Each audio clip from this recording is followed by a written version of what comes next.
એક વખત બ્રહ્માજીએ કરદમ ઋષિને વાત કરી કે કરદમ ઋષિ, હવે તમે પણ સંસારને ચલાવો ને, આ સંસારને આગળ વધારો. કરદમ ઋષિ કહે છે, બ્રહ્માજી, હું સંસારને ચલાવું, લગ્ન કરું એનો વાંધો નથી, પણ જો લગ્ન કરું અને મારે ત્યાં જેવો તેવો દીકરો થાય તો મારું દાંપત્ય જીવન સાવ વ્યર્થ ગણાય. મારે ત્યાં ભગવાન જેવો જો દીકરો થાય ને તો મારે લગ્ન કરવા છે, નહીં તો લગ્ન નથી કરવા. એટલે બ્રહ્મા કહે છે, કામ કરો, તમે ભગવાનની પ્રાર્થના કરો. ભગવાનની પ્રાર્થના કરશો ને ભગવાન જો પ્રસન્ન થાય તો કદાચ આ તમારો પ્રસ્તાવ એને કહેજો. એટલે એ સમયે બરાબર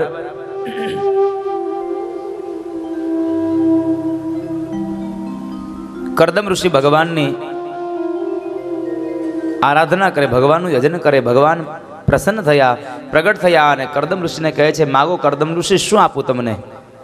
ભગવાને માગવાનું કીધું, પણ ભગવાનને એમ તો ન કહેવાય કે તમે મારે ત્યાં દીકરા બનીને આવો.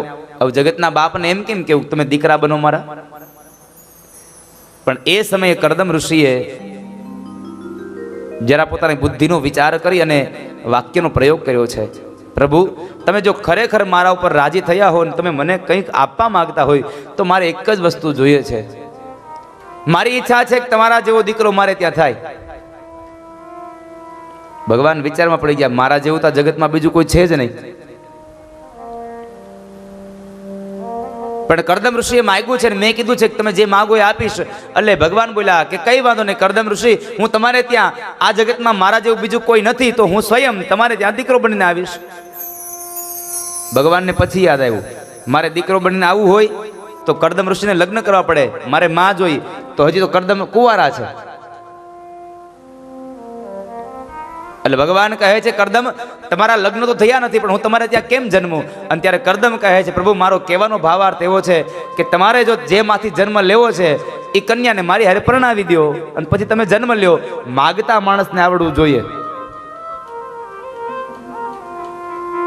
ભગવાન ઉપર બધી જવાબદારી નાખી કે દીકરો બનીને આવવાનું કામે તમારું અને મને પરણાવવાનું કામે તમારું. ભગવાન પાસે માંગ્યું. ભગવાન કહે છે, તથાસ્તુ, સાંભળો કરદમ, આજથી ત્રીજા દિવસના સૂર્ય ઉદયના સમયે તમારા આશ્રમમાં એક રથ આવશે અને એ રથની અંદર મનુ મહારાજ, શત્રુપા રાણી અને એની દીકરી દેવહૂતિ, આ ત્રણેય આવશે. દેવહૂતિ જ્યારે તમારે ત્યાં આવે અને તમારી સાથે લગ્ન કરવાની વાત થાય તો તમે દેવહૂતિનો હાથ સ્વીકારજો, તમે એની સાથે પરણી જાજો અને તમારે ત્યાં હું દીકરો બનીને આવીશ. ભલે પ્રભુ. ભગવાન અંતર ધ્યાન થયા. ત્રીજા દિવસનો સૂર્ય ઉદય થયો અને બરાબર ભગવાનના કહેવા મુજબ મનુ મહારાજ અને શત્રુપા રાણી બે આવ્યા છે. આવી અને કરદમ ઋષિ સાથે એની પાસે ઊભા છે. કરદમને ખબર પડી કે આ ત્રણ વ્યક્તિઓ આવ્યા, આના લગ્ન મારી સાથે કરાવવા આવ્યા છે, પણ લાવ જરાક પરીક્ષા કરી લઉં, કન્યા બરાબર છે ને. એટલે કરદમ ઋષિએ પરીક્ષા કરી 3 આસન બિછાવ્યા છે. 3 આસન પધરાવ્યા અને કહે છે કે આપ પધારો એના ઉપર. મનુ મહારાજ અને શત્રુપા રાણી બેસી ગયા, દેવહૂતિ ન બેઠા. કારણ દેવહૂતિને ખબર છે કે મારા પિતાશ્રી મારું લગ્ન કરવા માટે અહીંયા ઋષિ પાસે સાથે આવ્યા છે અને આ ઋષિ મારા ભાવિ પતિ છે, તો મારે એની પાસે સેવા ન કરાવાય, મારે એની પાસે સેવા ન કરાવાય.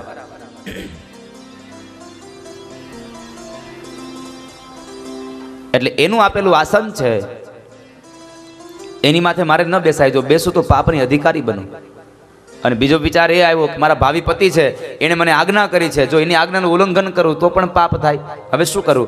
એટલે દેવહૂતિએ વિચાર કર્યો, આસનની બાજુમાં નીચે બેસી ગયા અને પોતાનો જમણો હાથ એને આસન પર પધરાવ્યો. આ બાજુ કરદમ સમજી ગયા પાત્ર બરાબર છે,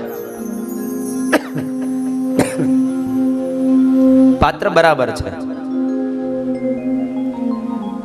મનુ મહારાજ વાત કરે છે, ઋષિવર, આ મારી દીકરી દેવહૂતિ છે અને અમે એના લગ્ન તમારી સાથે કરવા માટે આવ્યા છીએ. અમારે એની સાથે તમારા લગ્ન કરવાના છે. કરદમ ઋષિ કહે છે, મનુ મહારાજ, તમારી દીકરીને પહેલા પૂછી જુઓ, કારણ કે એ રહી હશે રાજમહેલમાં. એને કોઈ દિવસ તાડ, તડકો, વરસાદ, ભૂખ, તરસ આ કંઈ જ નહીં જોયું હોય. એને પેલા પૂછો, મારે રહેવાનું છે જંગલમાં. મારે આશ્રમમાં રહેવાનું, એટલે આશ્રમની અંદર તો ટાઢ તડકો ભૂખ તરસ આ બધું સહન કરવું પડે. મનુ મહારાજે દેવહૂતિ સામે જોયું. દેવહૂતિ હા પાડે છે, પિતાશ્રી મને આ વાત મંજૂર છે, જો આવા ઋષિવર જેવા પતિ મળતા હોય તો. મનુ મહારાજ કહે છે, કરદમ ઋષિ, મારી દીકરીને તમારી આ વાત મંજૂર છે.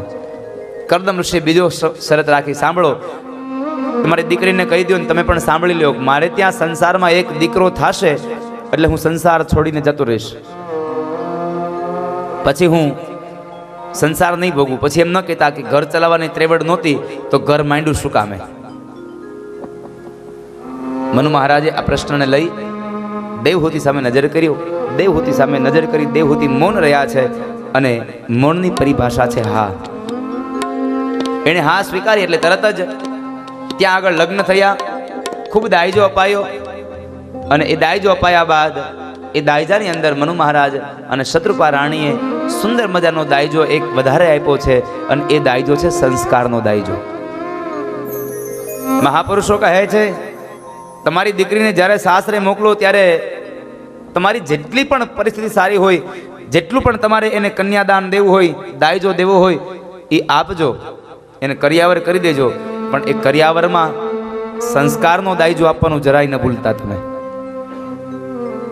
કદાચ તમે બહુ વધારેમાં વધારે ગમે તેટલું આપશો, મોટી મોટી ગાડીઓ ભરીને તમે એને કદાચ દાયજો આપશો ને, પણ જો એ દાયજાની સાથે તમારો સંસ્કારનો દાયજો નહીં હોય તો તમારા દાયજાની કોઈ કિંમત એના સસરા પક્ષમાં નહીં થાય. કદાચ થોડોક દાયજો કરિયાવર ઓછો હશે, પણ તમારી દીકરી સંસ્કારી હશે તો એને ક્યારેય સાંભળવું નહીં પડે કે તું દાયજો, તું કરિયાવર નથી લાવી. માટે કહું છું કે દીકરીને જ્યારે સાસરે મોકલો ત્યારે તમે એને સંસ્કારનો દાયજો આપવાનું ન ભૂલશો. સંસ્કારનો દાયજો આપજો, એને કરિયાવર આપજો. દેવહૂતિના લગ્ન કરી અને સંસ્કારની વાતો કરી અને મનુ મહારાજ શત્રુપા રાણી ગયા છે. સમય વ્યતીત થયો, ઘણો સમય વ્યતી ગયો, પોતાના પતિની સેવા કરે છે. અને એ સમયે કરદમ ઋષિ રાજી થયા અને કહે છે કે મનુપુત્રી, માગો, શું આપું તમને, હું તમારી સેવાથી બહુ પ્રસન્ન થયો છું. જ્યારે પતિ પોતાની પત્નીને આટલું કહે એટલે પત્ની એમ સમજે કે મારું જીવન આજે ધન્ય બન્યું, મારો પતિ મારાથી રાજી થયો. અને હંમેશા ભારત વર્ષની દરેક સ્ત્રીઓની બે જ ઝંખના હોય, એક સારો પતિ મળે અને એક સારો છોકરો મળે. આ બે ઝંખનાઓ દરેક સ્ત્રીઓની હોય છે સાહેબ. એ સમયે મનુ મહારાજ એમની દીકરી દેવહૂતિ ખૂબ રાજી થયા છે. ધીમે ધીમે સમય વ્યતીત થયો અને એ દાંપત્ય જીવનમાં 9 દીકરીઓનો જન્મ થયો છે. કરદમ અને દેવહૂતિને ત્યાં 9 દીકરીઓ થઈ. આ 9 દીકરીઓ અને એના પછી દીકરો. જો આને ભૌતિકતાથી માત્ર કથાના રૂપમાં જોશો તો 9 દીકરીઓ જ દેખાશે, એક દીકરો દેખાશે. પણ જો આને આધ્યાત્મિક અર્થમાં જશો તો આ 9 દીકરીઓ એ 9 દીકરીઓ નહીં, નવધા ભક્તિ છે. 9 પ્રકારની ભક્તિ બતાવી. નવધા ભક્તિ કરી અને જીવનને વ્યતીત કરે છે. અને એ નવધા ભક્તિના ફળ સ્વરૂપે જે દીકરો આવે એ ભગવાન સ્વરૂપ છે, એ ભગવાનનો અંશ છે, ભગવાન પોતે છે. નવધા ભક્તિ કરી, 9 દીકરીઓ થઈ. વળી દાંપત્ય જીવન આગળ ચાલ્યું અને એની અંદર એ દાંપત્ય જીવનમાં માતા દેવહૂતિના ઉદરમાંથી જાણે એક કાષ્ટમાંથી અગ્નિ પ્રગટે એમ માતા દેવહૂતિના ઉદરમાંથી ભગવાન કપિલ નારાયણનું પ્રાગટ્ય થયું. બોલીએ કપિલ નારાયણ ભગવાન કી જય. ભગવાન કપિલ નારાયણનું પ્રાગટ્ય થયું છે. કપિલ નારાયણનું પ્રાગટ્ય થયું, થોડો સમય વ્યતીત થયો અને એ સમયે ભગવાન પોતાના કરદમ ઋષિ સંસારને છોડી અને તીર્થ ક્ષેત્રોમાં ચાલ્યા ગયા ભગવાનના યજ્ઞ માટે. અહીંયા આગળ માં અને દીકરો રહે છે, પણ ભગવાન અને ભક્તના સ્વરૂપમાં છે. ભગવાને પોતાની માતાને માધ્યમ બનાવી અને સાંખ્ય શાસ્ત્રનો ઉપદેશ આપ્યો છે. માં, આ સંસારની અંદર તમે ક્યારેય મોહ ન પામશો, કારણ આ સંસાર ત્રેવડું બંધન છે. સત્વગુણ, રજોગુણ અને તમોગુણ. એક દોરીથી બંધાયેલો માણસ ન છૂટી શકે, તો આ તો 3 દોરડાઓથી બંધાયેલો માણસ છે, કેમ છૂટી શકે? આમાં પણ છૂટી શકાય, પણ જો માણસને એની પોતાની બુદ્ધિ હોય તો. કઈ રીતે? તો કહે છે કે જે માણસને બાંધ્યો છે એનામાં તાકાત હોય તો શરીરને ફૂલાવે અને બંધનો તોડી નાખે. બીજો કોઈક વખત એવો હોય કે કદાચ બાંધ્યા હોય પણ પોતાના શરીરને સંકોચી લે એટલે એ બંધનો છૂટા પડી જાય. અને ત્રીજો માણસ, ત્રીજો પ્રકાર એવો છે જેને બાંધ્યો છે એને પ્રસન્ન કરે અને એ પ્રસન્ન થાય એટલે એ સમયે એ ભગવાનને કહે, ભગવાન તમે જે મને બાંધ્યો છે એ દોરડાથી તમે મને ખોલી નાખો. ભગવાન જ્યાં દોરડાને બંધનને કાપવા જાય ત્યારે ભગવાનનો ભક્ત ના પડે કે નહીં પ્રભુ આ બંધન કાપતા નહીં હો, આને છોડજો. ભગવાન કહે છે, લા ભાઈ હું આ દોરડાને કાપું કે હું આ દોરડાને છોડું, તારે તો છૂટવાથી કામ છે ને. ત્યારે ભગવાનનો ભક્ત કહે છે, નહીં પ્રભુ આ દોરડા વ્યર્થ ન જવા જોઈએ, કારણ તમે મને છોડો ને પછી મારે એના એ જ દોરડાથી તમને બાંધવા છે ને જોવું છે તમે બંધાવ ત્યારે કેવા લાગો છો. આ ભગવાનનો ભક્ત છે, મારે જોવું છે તમે કેવા લાગો છો. માં આ સંસારમાં મોહન પામશો. બીજી વાત, ભગવાનનું યજન કરજો. અને છેલ્લે માતા દેવહૂતિને કહે છે, માં તમે સંતોનો સંગ કરજો. સંતોનો સંગ કરજો. આ શબ્દ સાંભળ્યા એટલે માતા દેવહૂતિએ પ્રશ્ન કર્યો, પ્રભુ આ જગતમાં સંત કોને કહેવાય? સંત કોને કહેવો? અને ભગવાન કપિલ નારાયણ કહે છે, માં જેની આંખમાં દયા ભરી છે, જેની આંખમાં કરુણા ભરી છે, જેની આંખમાં મમતા ભરી છે, દરેક જીવાત્મા પ્રત્યે દયાનો ભાવ છે, પ્રેમ છે, લાગણી છે, હૂંફ છે, જેનું જીવન પરોપકારી છે, એ આ જગતનો સાચો સાધુ છે. એને સંત કહેવા. ઘરને મૂકીને વયા જાય એને માત્ર સંત ન કહેવાય. ભલે સંસારમાં રહે છતાં પણ જે પોતાના સ્વભાવથી જે માણસ સારો છે સંત છે. અને હું તો કહું છું ભગવા કપડાં પહેરવાથી સંત નહીં થવાય સાહેબ, સ્વભાવ સુધારવાથી સંત થવાશે. માટે તમારા સ્વભાવને સારો બનાવો, તમારા સ્વભાવને સંત જેવો સ્વભાવ બનાવો. કારણ સંત હંમેશા નિર્મળ હોય છે. એનામાં જરાય ઉગ્રતા, જેનામાં જરાય કટુતા, જરા દેશ, રાગ, ઈર્ષા આ કશું નથી હોતું સાહેબ. એને તો બસ ભગવાનનું ભજન કરે અને બાકી જ્યાં થતી હોય ત્યાં સેવા કરે. એ ભગવાનના જેવડા દિલડા જેના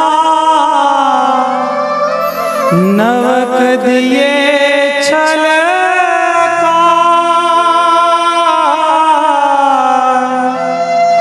સાગર જેવડા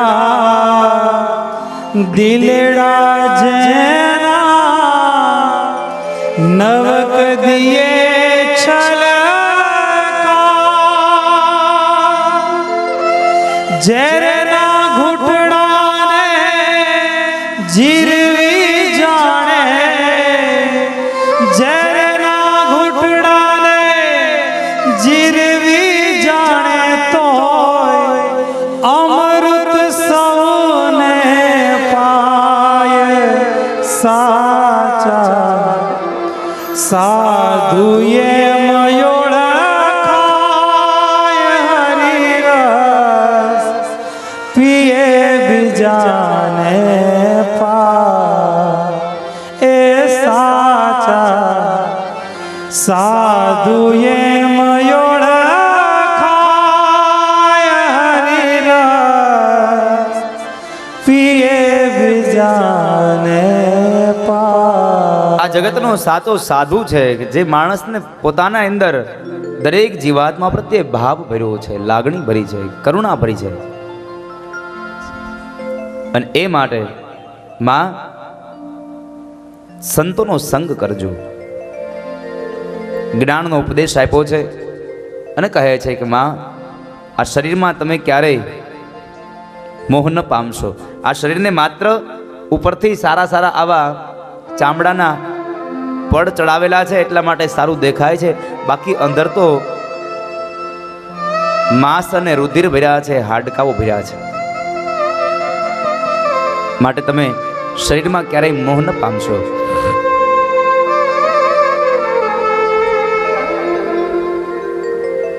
આ વાત બતાવી અને ભગવાન મા પાસેથી વિદાય લે છે. માને સાંખ્ય શાસ્ત્રનો ઉપદેશ કર્યો. કપિલ ગીતાનું ગાન કરવા માટે ભગવાન મા પાસેથી નીકળ્યા અને ભગવાન ત્યાંથી નીકળી અને સીધા જ જે જગ્યાએ ગંગાજી સાગરમાં ભળે છે એ જગ્યાએ આવી અને પોતાનો આશ્રમ બનાવીને ત્યાં કપિલ નારાયણ ભગવાન કપિલ ગીતાનો પ્રચાર અને પ્રસાર કરે છે. ભગવાન ગયા એટલે માતા દેવહૂતિ ખૂબ રડ્યા છે. કોઈ એમ કહે છે કે આટલું જ્ઞાન આપ્યા પછી શા માટે રડવું જોઈએ? દીકરાના વિયોગમાં નહીં, ભગવાનના વિયોગમાં ભક્ત રડે છે. ભગવાનના વિયોગની અંદર એ રડે છે. આ બાજુ માતા દેવહૂતિ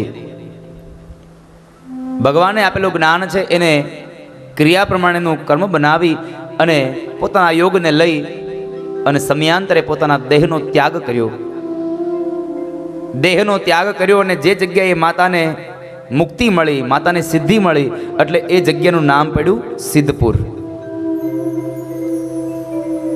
ઊંઝાથી આપણે આગળ જઈએ એટલે પાટણ ગામ, અને પાટણમાં જે બિંદુ સરોવર છે એ બિંદુ સરોવરના કિનારે માતા દેવહૂતિને મુક્તિ મળી છે.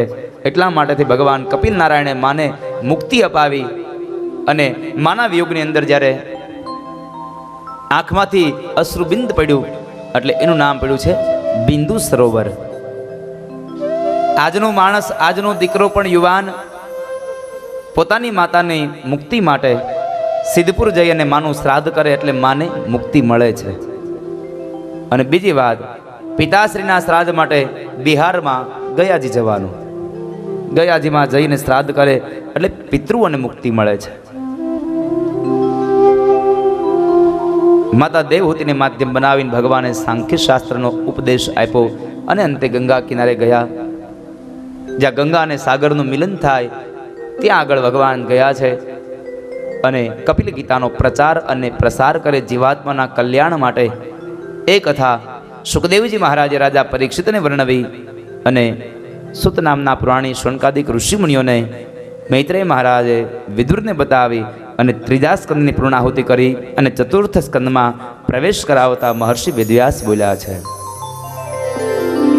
યોંતઃ પ્રવિશ્ય મમ વાચમિમાં પ્રસુપ્તા સંજીવયત્ય ખિલ શક્તિધર સ્વધામ્ના અન્યાસ્તહસ્તચરણ શ્રવણત્વગાદિન પ્રાણાન્નમો ભગવતે પુરુષાય તુભ્યં.